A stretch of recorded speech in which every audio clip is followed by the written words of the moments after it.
Hello and welcome back to another edition of the Jacob and Jacob podcast. I'm your host, Jacob Robaum, joined as always by my co-host, Jacob Hare. And today we're very lucky to be joined by ESPN senior NFL reporter, Jeremy Fowler. Jeremy, thank you so much for being with us. Hey, no problem, guys. Thanks for having me. Appreciate it. It's a pleasure. It's a pleasure. So, Jeremy, what are you doing right now without football on? Well, that's a good question. So my job is always football, basically, because there's so much NFL news year round now. It's a bit of a slow time coming out of the draft. So once free agency and the draft are over, I get a little more breathing room. But as you probably see, there's stories all over the league, whether it's Aaron Rodgers or Deshaun Watson or, rookies getting acclimated, new quarterback controversies. There's always something to write about or report on. So I typically stay pretty busy in that regard. So I'm just working from home, just making my phone calls to people in the league, and that's about it. So I mean, the NFL is a 365-day-a-year league, so I mean that's the best part of it. For sure, it's become more so that than ever. I mean, it's we just had the schedule released last week. Then you have off-season workouts. The calendar is set up for the NFL to be very relevant pretty much all the time. Really, the only slow time is like late June to late July. So you get that 1 month period. But even then, even then you have franchise tags and contracts, and it's just, they've set it up nicely to be able to dominate full time.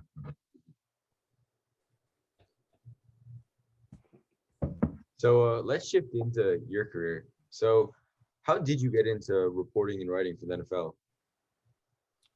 So, well, I'll go back to college. I went to University of Florida, and I was a finance major, and it wasn't going so well. And so I just remember hanging out with my friends from back home, and they were like, well, hey, you used to write for the school paper in high school, and you used to like that. Why don't you try something like that? I'm like, all right, yeah, actually, you're right. Why don't I look into that? So I ended up switching my major to journalism, and my goal at the time was just to get a byline in the Independent Florida Alligator, which was the school paper, the University of Florida's paper. And I ended up obviously doing that. And, I was a gymnastics writer. I covered gymnastics and baseball and all these sports, eventually football. And long story short, University of Florida, because of its prominence on the national college football scale, they had a lot of freelance jobs. So you could work for various newspapers like the Miami Herald, Daytona Beach, and a couple others I was able to do some freelance work for. And that was an internship, basically, that was more valuable than any class I could have taken, even though those are valuable too. It's just I needed the experience. And so from there, I moved. First job out of college was in Albuquerque, New Mexico, covering high school sports and AAA baseball. And then I kind of did everything under the sun, came back to Florida, covered the University of Florida. But then my first job in earnest in the NFL was covering the Minnesota Vikings in 2010. So I got a job for the St. Paul Pioneer Press newspaper. And I covered Brett Favre and kind of his last year there. And ever since then, I've been lucky enough to kind of fall into some bigger stories involving quarterbacks, whether it's, Johnny Manziel or, Ben Roethlisberger in Pittsburgh, and then now the NFL as a whole. So you mentioned going back and covering the University of Florida. One guy, obviously, Tim Tebow, who played there. Hey, and, I hate to interrupt you. I'm going to put this dog somewhere. Just give me 1 second. I'm sorry. All right. So, of course, you covered the University of Florida, and one guy, Tim Tebow, a legend there. Just signed with the Jaguars to play tight end. Do you think he has a legit chance of making the 53-man roster, or I don't know. It'd have to be, I've asked a few coaches in the league about this, and it'd probably have to be, I don't ever want to doubt Tim Tebow, but it'd probably have to be as like an H-back hybrid role. Like, I hate to use the Taysom Hill example because that's too convenient, but it's kind of the model, right? Like a guy who can throw a little bit, but not a pure pocket passer, but a good overall athlete that you can use all around the field. I think it'd have to be something creative like that. I asked some tight end coaches specifically, like, do you see Tebow being a real NFL tight end? They're just like, they just don't see it. There's so much nuance with the position. He's not overly tall. And And, it's been 9 years. He might be a great athlete, but it's not like he was all that fast either. I think he's a 4.7 guy. Now tight ends are really fast. So it's an uphill battle for sure. He's going to work at it. I'm sure he's in terrific shape. I think practice squad is an option for him, maybe, because you can keep him on the roster, maybe keep some intrigue. And because there's always going to be curiosity that follows him, but yet you're not taking a roster spot of somebody else who's deserving. There's a way to juggle it, I think, if they can find a sweet spot. So I don't see it, but even like I've tried to talk myself into it, and as I do it, I hear myself sounding silly, like it just doesn't add up. But that said, he's Tebow. He is a phenomenal guy, and he's going to work incredibly hard at it. So maybe he can find a niche. He made the switch to tight end a little bit earlier in his career. Do you believe he would have had a legit shot? Maybe. It's so hard to tell. I think I don't think he'd be like an 80, 90 catch guy like a tight end. The tight ends now, look at Travis Kelce, Darren Waller. Those guys are like legit receivers that are really fast and like savvy with how they run routes. Now, with his quarterback background, that maybe could have helped him as a route runner. A lot of times those guys with that kind of background, like I know the Chiefs just drafted a tight end in the 5th round, Noah Gray. They loved him because he was a quarterback in high school, so he understands route running. So I do think that helps. I think he could have been a good, number 2 tight end, maybe a fringe starter, middle of the pack starter. He's talented. He's got adequate speed and decent size, but not great in either area. So I don't know. I think he could have maybe played a little longer. He was talented enough to maybe get drafted 2nd or 3rd round as a tight end, and then you go from there. Now, week 1, let's say Tebow does make the roster and Trevor throws a touchdown pass to Tebow. What would your reaction be to that?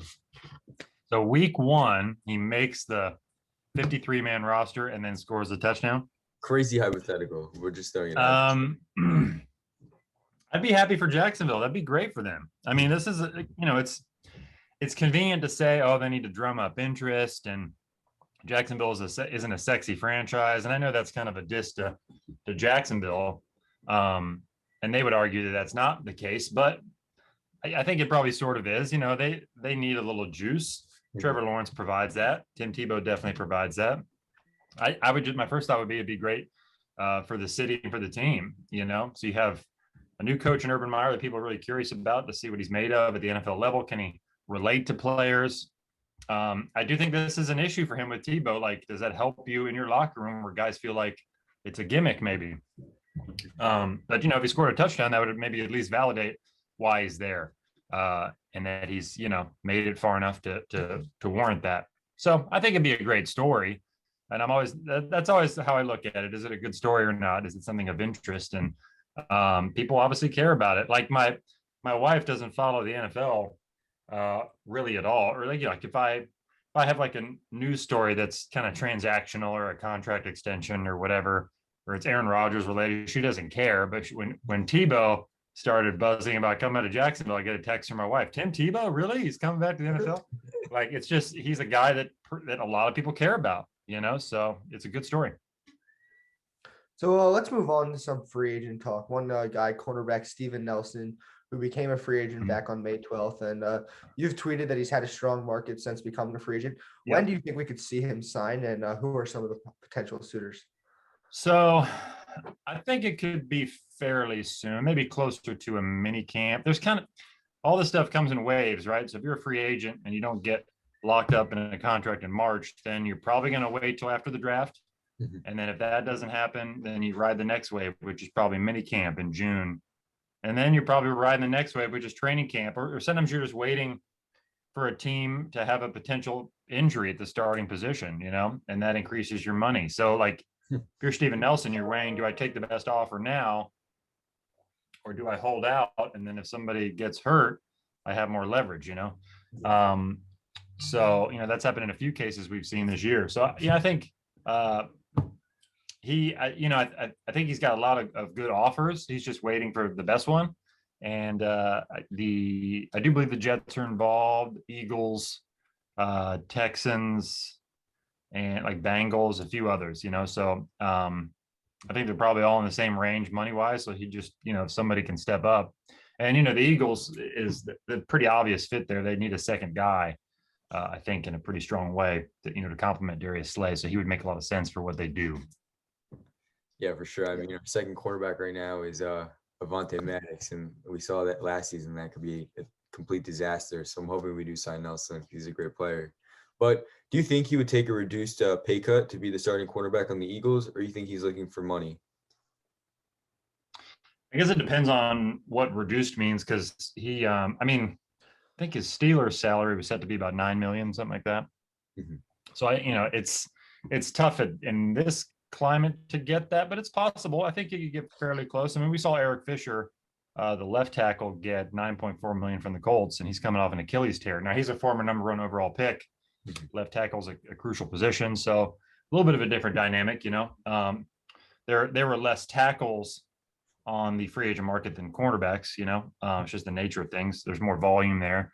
But I think he'll do very well. I don't know if he'll hit the same number he was scheduled to make in Pittsburgh, but I think he'll be fine. He's one of the best free agent corners left. So For sure. Yeah. So let's shift. You go, Earl. No, you got it. All right. So let's shift to the NFL draft. It was a little over 2 weeks ago. And tell us, what teams drafted you like and which teams drafted did you not like? Ooh, so let's see. I like the Giants draft a lot. Just because trading back, it was pretty obvious they were going to get a skill guy in the first round. And so I think when Devontae Smith was off the board, they're like, let's trade back. With Chicago, they got a bunch of capital, got a future first round pick out of it, and they still got Kadarius Toney, who's a really fun option. And they come back with Azeez Ojulari, from the pass rusher from Georgia, that some thought was maybe the best pass rusher as far as pass rush moves in the draft. Getting him in the second round, got a good cornerback, got a UCF in the third. I really like their draft.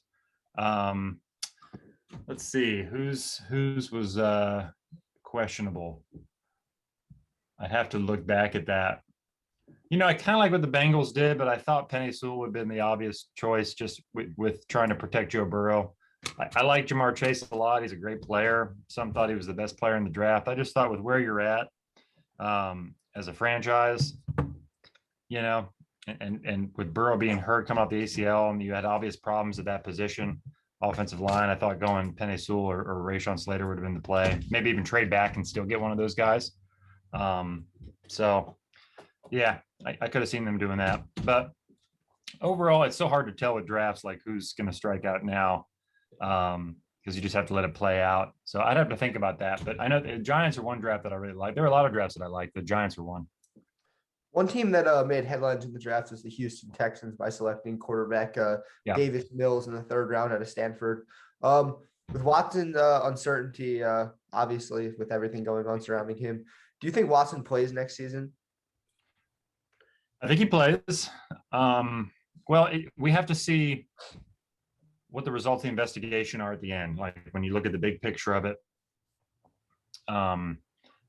there's still so much we don't know there, where if more is discovered that's unfavorable to Watson, maybe the suspension's longer. I think he'll get suspended by the NFL.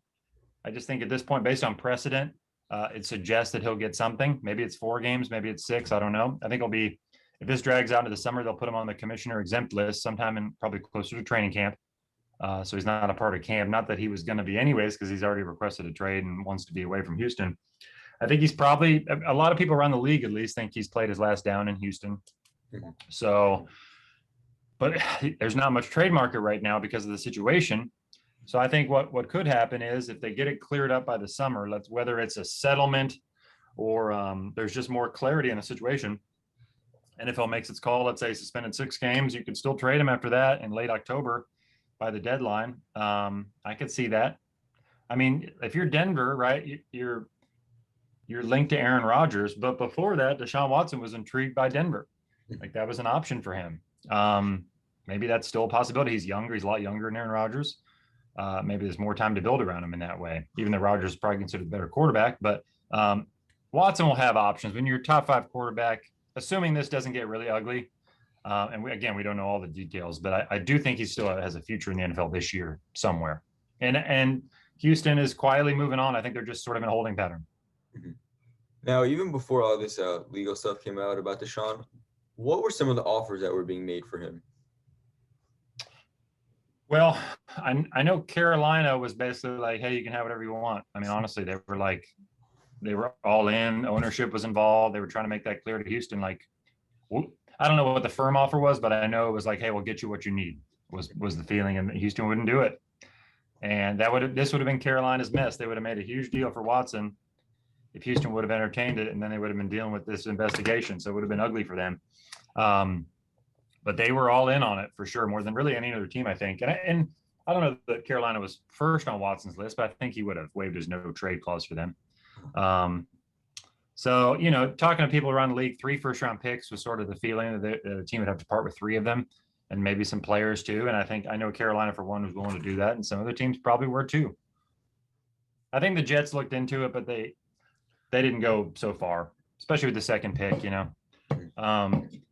Miami, I think Miami was involved to a degree. So it was interesting, but Houston wouldn't entertain anything. They wouldn't talk about it. So it was sort of a moot point. Yeah, I've seen some reports sort of surfacing about the Eagles possibly looking into that, and they have draft capital next season to potentially make a trade like that happen. Do you think there's any possibility that could happen? Sure. I mean, we're talking about Howie Roseman. He'll move up, down, sideways. He'll talk about deals. He might not always do them, but he's willing to talk about them and to get creative. So I would not put that off the table at all. They like Jalen Hurts. They want him to take ownership in the job this offseason, which he's doing. I think they're comfortable with him starting this year. I do, but I don't think they're tied long-term to him like he's our guy for the next 3 years. I mean, I think they want to weigh every option. So I don't know that Deshaun wants to go to the Eagles. I can't say he doesn't, but I hadn't heard them much as like atop his list. But maybe that changes with the situation. He just wants to get out, And they got the extra capital with the deal from Miami, so they're pretty well positioned. I could see a big play there for sure. But they were interesting in the draft. I mean, they were busier than any other team as far as making calls and moving up, which they eventually did to get Devontae Smith. So they're active one way or the other, but getting the receiver shows that they're willing to get help for Jalen Hurts right now. Yeah, that's a big thing. And I mean, if you see, the Eagles have been linked to so many quarterbacks and potentially even moving up in the draft earlier this year. So, I mean, we'll see. I think Jalen's going to be good, but we'll see if the commitment's there with the Eagles for sure. So, I mean, you talked earlier about Davis Mills, who was drafted by the Houston Texans, but a lot of people don't really know Davis Mills. So can you tell us what you think or what you've been hearing about Davis Mills? Yeah. So, Stanford kid who played well last year. Teams like his makeup, his demeanor, his smarts. He's a really good locker room guy, from what I hear. Really well liked. Not a huge arm, but adequate. But he had a pro day. He had like a throwing session. I was in Mobile for the Senior Bowl, and you were hearing about this kid named Davis Mills having like a throwing session outside of the Senior Bowl, somewhere on like off site in Mobile, and he looked really good throwing the ball. Some teams had concerns with his knees. He's had multiple surgeries. Is there cartilage issue there long term? I mean, some teams were concerned about that for sure. So Houston obviously was comfortable with it. I think they figure, hey, we got Tyrod Taylor. If Watson's not playing or if he's suspended or gone or whatever, we have Tyrod as a bridge guy, and Davis can sit for a year. I think that's probably the plan. I mean, this is a team that knows it's not going to be very good next year, no matter what they say. I mean, they basically, new GM Nick Caserio signed like, I don't know how many free agents it was, but it was well over 20 free. I mean, he was just signing, and they were all in the same money. It was like some were $1 million, but no deal was higher than like $3 million a year. It was basically like, I'm going to just flesh out my roster with just like flyers, just possibilities to just get guys to compete. So that shows you where they are. So they got a ways to go. So I think, Davis Mills is perfect in that regard. Just let him sit for a little bit. Maybe he plays and, plays well this year, but you don't have to force it. So, Jeremy, before we wrap up, we have one last question for you. I just want to say thank you so much for joining us. Yeah, of course. Of course, you are a UF grad, so we got to ask one more question about UF. Yeah. How do you think the team's going to be this season? Ooh, so let's see. They got the new quarterback. I mean, they're losing a lot, but the defense is going to be pretty good, and so I like where they're at. That's a good question. I have to look at the schedule. I'd say, I don't know. There were whispers of Dan Mullen entertaining the NFL this last year, which makes me think maybe he doesn't have the team that he had the year before. Yeah. So I'll put him at 8-4. Okay. 8-4. I'll go, fairly safe. I mean, but you got they have talent. I mean, they've recruited well the last couple of years for sure. It's just you lose 2 first-round picks and a second-round quarterback. Like that's not easy to recover from. Alabama recovers from that pretty easily, but not other teams. It takes time. But I think they'll be good. So I'll put them at 8-4 for now. For sure. Well, Jeremy, thank you so much for joining us again. We really appreciate it. Yeah, thank you so much. Hey, thanks, guys. Yeah. Sure, appreciate you having me.